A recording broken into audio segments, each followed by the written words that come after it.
আর অল্প কিছুক্ষণের মধ্যেই বিএনপির ভারপ্রাপ্ত চেয়ারপারসন জনাব তারেক রহমান বাংলাদেশে অবতরণ করছেন দীর্ঘ 17 বছর পর। তার এই দেশে ফিরে আসা নিয়ে আমাদের কম বেশি সবারই আগ্রহ আছে। রাজনীতি করা মানুষ, রাজনীতির খবর নেওয়া মানুষ, বা একেবারেই খোঁজখবর না রাখা মানুষ। এটা একটা বিরাট ঘটনা এবং নানা রকম আলোচনা, সমালোচনা, প্রত্যাশা সব কিছু চলছে। আমি শুরুতে একটা কথা একটু বলে রাখি, এটার উপরে দাঁড়িয়েই আসলে এই ভিডিওটা করছি। সেটা হচ্ছে আমাদের প্রত্যেকের, এই রাষ্ট্রের প্রত্যেক নাগরিকের উচিত হবে জনাব তারেক রহমানের মঙ্গল কামনা করা, এমনকি কেউ যদি তাকে পছন্দ না করেন। সবাই কি করবেন না। বিশেষ একটা গোষ্ঠী তার এই ফিরে আসা, তার সফল হওয়াকে পছন্দ করবেন না। সেটা কারা, সেই জায়গায় আমরা আসবো।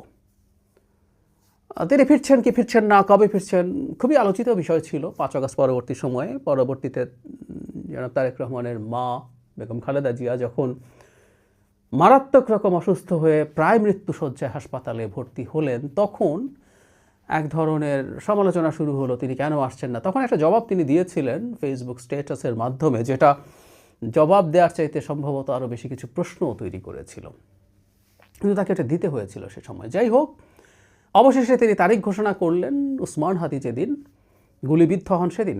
ইট ওয়াজ এ ব্রিলিয়ান্ট ডিসিশন আমি মনে করি। কারণ হচ্ছে ওসমান হাদি গুলিবিদ্ধ হবার কারণে নির্বাচন নিয়ে যে ন্যূনতম সংশয় যদি কারোর মধ্যে তৈরি হয়ে থাকে, সেটার কবর রচিত হয়েছিল তার এই ঘোষণা দেওয়ার সাথে সাথে। ফলে যেটা হয়েছে, তিনি সব এরপরও ইভেন আমি কাউকে দেখছি বলছেন এরপরও তিনি আসবেন না। যাই হোক, সব জল্পনা কল্পনার অবসান ঘটছে। কেন বলছি জনাব তারেক রহমানের মঙ্গল কামনা করা উচিত? আমি এটা এই কারণে বলছি, তার দল বিএনপি বাংলাদেশে এখন যেই রোলটা প্লে করছে, ইনফ্যাক্ট এখন না, শেখ হাসিনার সময় থেকে আমি বহুবার বলেছি, যারা আমার ভিডিও প্রথম থেকে দেখেন তারা জানেন, আমি প্রায় বলতাম যে একটা ঐতিহাসিক দায়িত্বের সামনে দাঁড়িয়ে আছে বিএনপি। সেই দায়িত্বের একটা বড় অংশ সে পালন করেছে, এখনও ঐতিহাসিক দায়িত্বের সামনে দাঁড়িয়ে আছে।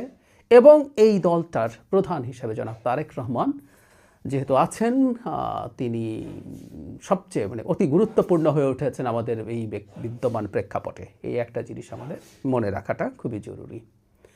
শেখ হাসিনার সময়ে বিএনপি একমাত্র সেই শক্তি ছিল বিএনপিরই, যে শেখ হাসিনার সরকারকে পতন ঘটাতে পারত আন্দোলনের মাধ্যমে, নিয়মতান্ত্রিক আন্দোলনের মাধ্যমে। বছরের পর বছর সেই চেষ্টা বিএনপি করে গেছে, কিন্তু শেষ পর্যন্ত তার একক নেতৃত্বটা হয়নি। কিন্তু বিএনপির খুব গুরুত্বপূর্ণ স্টেক ছিল জুলাই গণঅভ্যুত্থানেও। কিন্তু এর আগে বছরের পর বছর বিএনপি আওয়ামী লীগকে, শেখ হাসিনাকে চ্যালেঞ্জ করে যাওয়ার কারণেই আমি প্রায়ই বলি, বাংলাদেশ কম্বোডিয়া হয়ে যায়নি। শেখ হাসিনা হুন সেন হয়ে উঠতে পারেননি, যিনি 25-30 বছর ক্ষমতায় থেকে তারপর তার সন্তানের হাতে ক্ষমতা হস্তান্তর করে যাবেন। কম্বোডিয়া হয়ে গিয়েছিল কারণ হুন সেন সফল হয়েছিলেন, কারণ তিনি বিরোধী দল 13 সালের নির্বাচনের আগে যে বিরোধী দল তৈরি হয়েছিল কম্বোডিয়ান ন্যাশনাল রেস্কিউ পার্টি, সেটাকে 18 নির্বাচনের আগে ব্যান করে ডিসম্যান্টেল করে দিতে পেরেছিলেন, এবং তারা শেষ পর্যন্ত হুন সেনকে চ্যালেঞ্জ করতে পারেন। এরপর একচেটিয়া সব ক্ষমতা তার হাতে চলে যায়। বিএনপিকে সেই চেষ্টা হয়েছিল, বিএনপি সেটা পেরে ওঠেনি শেখ হাসিনা, এবং এর একক কৃতিত্ব জনাব তারেক রহমান ক্লেম করতে পারেন। তিনি ডিফারেন্ট টাইম জোনে থেকে, খুবই বড় পার্থক্যের একটা জায়গায় থেকে অনলাইনে বসে এই দলটাকে চমৎকার একটা শক্তিশালী এবং খুবই ঐক্যবদ্ধ একটা দল হিসেবে প্রতিষ্ঠিত করতে পেরেছেন। সো এই রোলটা প্লে করেছেন। এখন পরবর্তী ধাপে নির্বাচন নিয়ে সংশয় আছে। কেউ বলেন, আমি মনে করি না সংশয় আছে, কিন্তু নির্বাচনকে সংশয়ে ফেলার চেষ্টা আছে, এটা আমি বুঝি। অনেক স্টেক হোল্ডার্স আছে, নির্বাচন না হলে সুবিধা হয়, দেশি বিদেশি, আওয়ামী লীগ আছে, ইন্ডিয়া আছে, আরও খেলোয়াড় দেশের মধ্যে আছে, সরকারের মধ্যে আছে, সরকারের বাইরে আছে। তারা চায় বাংলাদেশ একটা অ্যানার্কির মধ্যে দিয়ে যাক, এখানে বসে আইদার এই সরকারের জায়গায় আরেকটা সরকার তাদের পছন্দের ব্যক্তিকে দিয়ে বসিয়ে চালিয়ে যাওয়া, অথবা একটা সো কল্ড বিপ্লবী সরকার। বিপ্লবকে স্লো কল্ড বলছি, এটা কখনোই বিপ্লব ছিল না। যাই হোক, সেই আলোচনায় যাচ্ছি না আজ। যদিও এই বিপ্লব না এটার প্রতিষ্ঠিত করার জন্য তাত্ত্বিক আলোচনা, ডিবেট আমার এন্ড থেকে করার কারণে আমি নাকি ওসমান হাদির হত্যাকাণ্ডের সাথে জড়িত বা দায়ী, আমারও দায় আছে, এরকম বক্তব্য গুরুত্বপূর্ণ ইনফ্লুয়েন্সাররা দিচ্ছেন। যাই হোক, সেই আলোচনায় ঢুকছি না। তো যেটা বলছিলাম, তাদের কারো কারো খায়েশ আছে একটা এনার্কির মধ্যে দাঁড়িয়ে সোকল্ড বিপ্লবী সরকার তৈরি করে ক্ষমতা দখল করে ফেলবে, অথবা কেউ এখন ঠিক প্রস্তুত নয়, জামাত ইসলামের মতো দল ঠিকঠাক মতো প্রস্তুত নয়, আর একটু সময় পেলে ভালো হয়, বা এখনই বিরাট ক্ষমতা তাদের সরকারের মধ্যে আছে, ইতিহাসে কোনো দিন এত ক্ষমতা তাদের হাতে ছিল না, নির্বাচন হওয়ার সাথে সাথে তো সেই ক্ষমতা শেষ হয়ে যাবে তাদের, সুতরাং তারাও মুখে মুখে যাই বলুক না কেন ভেতরে নির্বাচন চায়, সহি নিয়তে প্রচুর কাজ করছেন তারা, কিন্তু তারা নির্বাচন চায় বলে আমি অতটা বিশ্বাস করি না, অন্তত এই ফেব্রুয়ারিতে, মুখে ফেব্রুয়ারিতে নির্বাচন চাওয়াটা হয়েছে। তো ফলে নির্বাচনকে আনসার্টেন করার জন্য কোনো না কোনো খেলোয়াড়, ওসমান হাদির ক্ষেত্রে যেটা ঘটেছে সেই রকম ঘটনা ঘটানোর চেষ্টা করতে পারে, টার্গেট কিলিং হতে পারে, আবারও কোনো না কোনো জায়গায় ডেইলি স্টার, প্রথম আলো, ছায়ানট এবং উদীচিতে যে ধরনের বিশৃঙ্খলা তাণ্ডব চালানো হয়েছে সেরকম ঘটনা ঘটতে পারে। গতকালই একজন জাস্ট অজ্ঞাতনামা, মানে ঠিক টার্গেটেড কিলিং না, কিন্তু ককটেল মেরে একজন মানুষকে হত্যা করা হয়েছে, এগুলো যে কোনো কিছু হতে পারে। এবং এই ধরনের পরিস্থিতিতে ভারতের এজেন্সি, আওয়ামী লীগ অনেকেই ঢুকতে পারে, ইভেন অন্য কোনো খেলোয়াড়ও ঢুকতে পারে, আমরা সেটা বলতে পারি না, পাকিস্তান, টার্কি, বহু নাম শোনা যায়। সো এই যে একটা চেষ্টা আছে অস্থিতিশীলতা তৈরির, তার মধ্যে দাঁড়িয়ে জনাব তারেক রহমানের অত্যন্ত সুচিন্তিতভাবে উচিত হবে দলটাকে পরিচালনা করা, যেন বাংলাদেশ শেষ পর্যন্ত নির্বাচনটা হতে পারে। বাংলাদেশে এই মুহূর্তে একমাত্র বিএনপিরই সেই সাংগঠনিক শক্তি আছে যে মাঠে দাঁড়ালে এই ধরনের বিশৃঙ্খলার বিরুদ্ধে একটা শক্ত ডেটারেন্ট হতে পারে, নিবৃত্ত করতে পারে, ভয় পেতে পারে যারা ষড়যন্ত্র করতে চায়।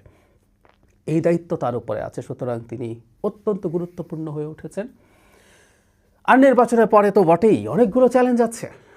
অনেকে বলেন নির্বাচনে জামাত জিতে যেতে পারে। আমি দুঃখিত, জামাত কত সিট পাবে সেই আলোচনা হতে পারে, এবং সেটা ভীষণ কম, কম্পিট করার মতো কিছু হবে বলে আমি মনে করি না। ক্ষমতায় বিএনপি যাচ্ছে, জনাব তারেক রহমান প্রাইম মিনিস্টার হচ্ছেন, যদি কোনো কারসাজি নির্বাচন না হয়, একটা অবাধ, গ্রহণযোগ্য, সুষ্ঠু নির্বাচন হয়, তাহলে সেটা হতে যাচ্ছে। এটা হবার পরও আসলে তার সামনে বিরাট চ্যালেঞ্জ, এবং এই সময়টারও বিএনপি এবং জনাব তারেক রহমানের সাফল্য চাওয়া আমাদের উচিত, কারণ তিনি যদি সফল হন, যে চ্যালেঞ্জগুলো আছে সেগুলো মোটা দাগে ফেস করতে পারবেন। অকল্পনীয় প্রত্যাশার চাপ আছে, যেটা ডক্টর ইউনূসের উপরে জনগণ করেছিল, কিন্তু সেটা ফুলফিলড হয়নি। এখন বসে আছে মানুষ নির্বাচিত সরকারের জন্য। সব ক্ষেত্রে তাকে আইনশৃঙ্খলা, খুব ইমিডিয়েটলি যেগুলো আইনশৃঙ্খলা পরিস্থিতির উন্নতি ঘটাতে হবে, অর্থনৈতিক উন্নয়ন করতে হবে, এবং অর্থনৈতিক উন্নয়নটা ইকুইটেবলি ডিস্ট্রিবিউটেড হতে হবে, সো দ্যাট ওটা এমপ্লয়মেন্ট জেনারেট যেন করতে পারে। আমাদের বেকারত্বের সমস্যার সমাধান করা দরকার, এটা মনে রাখতে হবে। শেখ হাসিনার পতন হয়েছিল মূলত বেকারত্বের সমস্যার কারণে, চাকরির কোটা নিষিদ্ধ করার কারণে তরুণরা ক্ষুব্ধ হয়েছিল, হতে এই জায়গায়, নেপালে, ইন্দোনেশিয়ায়, শ্রীলঙ্কায়, প্রত্যেকটা জায়গায় তরুণরা তাদের অর্থনৈতিক সংকটের মধ্যে দাঁড়িয়ে সরকার পতন ঘটিয়ে দিয়েছে। এবং মনে রাখতে হবে, পরবর্তী যে 3টা দেশের কথা বললাম বাংলাদেশ ছাড়া, সেখানে বৈধ আইনি পথে তৈরি, ভালো নির্বাচনের মাধ্যমে তৈরি সরকার ছিল, সেই সরকারকেও ফেলে দেওয়া হয়েছে, তরুণরা ফেলে দিয়েছেন। সো এগুলো ঠিক করতে হবে, দেশের স্থিতিশীলতা ফিরিয়ে আনতে হবে খুব জরুরিভাবে।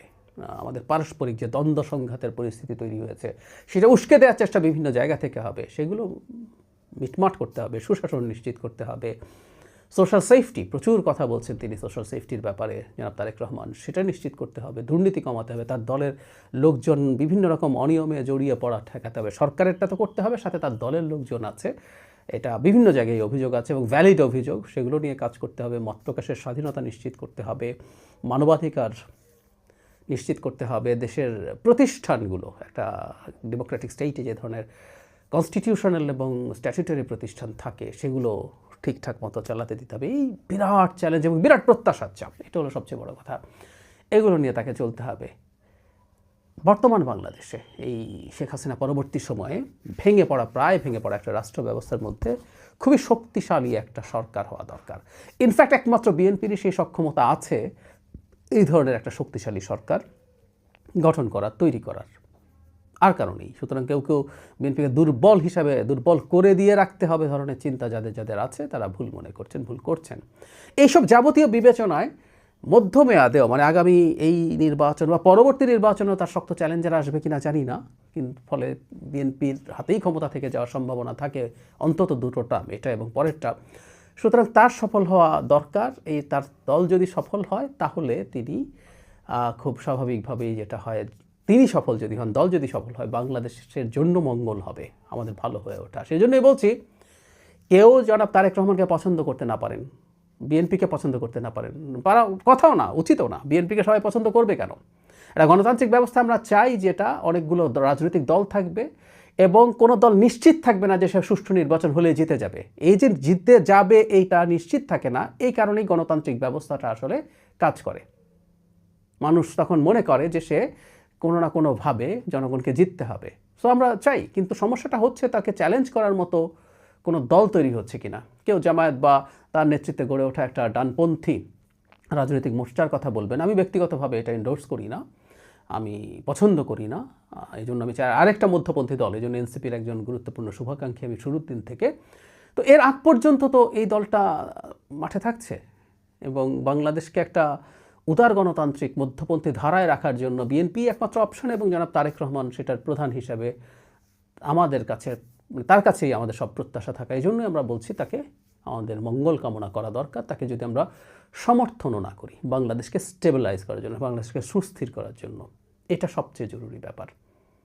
শুরুতে বলছিলাম কেউ কেউ মঙ্গল কামনা করবেন না জানি, তারা অ্যানার্কিস্ট। এই দেশটা ভেঙে চুরে যাক, এই দেশটা ধ্বংস হোক, এই দেশের মধ্যে কেওস তৈরি হোক, ফলে তাদের নানা রকম সুবিধা তৈরি হবে, তারা সেটা চাইবেন। এর বাইরে বিএনপিকে ভোট দেবেন না, বিএনপিকে পছন্দ করেন না, তারেক রহমানকে পছন্দ করেন না, সমালোচনা করেন, সমালোচনাও করা উচিত। বিএনপি তারেক রহমান সবাইকে সমালোচনা করা উচিত।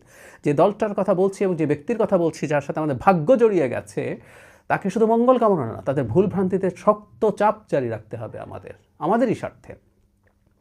কিন্তু এর বাইরে ওই চিন্তা থেকে সমর্থনটা করা দরকার। আমি আশা করি আমি আমার অবস্থানটা বোঝাতে পেরেছি। আর ওই যে বলছি, এই দেশ ধ্বংস হোক, এই দেশ ধ্বংস হলেই যাদের সুবিধা টুবিধা আছে তারা তার মঙ্গলকাঙ্ক্ষী হবেন না, এটা আমরা বুঝতেই পারি। এবং তাদের মঙ্গল কামনার দরকার নেই, তাদের সাথে আসলে আমাদের লড়াই করিয়ে যেতে হবে।